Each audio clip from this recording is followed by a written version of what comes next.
მოსწავლე ახალგაზრდობის შემოქმედების ცენტრში სიახლეა. დაემატა ახალი მიმართულება ცეკვის თეატრი. აღნიშნულ საკითხთან დაკავშირებით საერთაშორისო მსაჯს სამეჯლისო ცეკვებში ლევან მაშავას ვისაუბრეთ. მოგესალმებით მეგობრებო, ქოთის მოსწავლე ახალგაზრდობის შემოქმედების ცენტრში სიახლეა და ეს სიახლე არის ცეკვის თეატრი.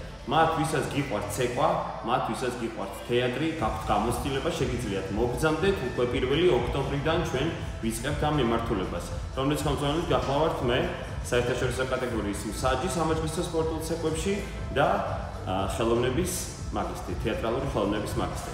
მაშასე ახალგაზრდები, მოზარდები 10 წლიდან უკვე შეძლებენ ამ ახალი მიმდინარეობის და მიმართულების ათვისებას და შემდგომში დაკავებას სპექტაკლებში, წარმოდგენებში თუ სხვადასხვა ღონისძიებებში.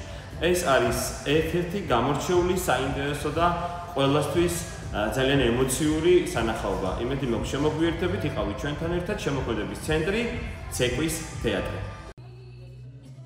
აღსანიშნავია, რომ მიმდინარეობს მოსწავლეთა მიღება 10 წლიდან ზევით, ცეკვის ან თეატრალური გამოცდილებით.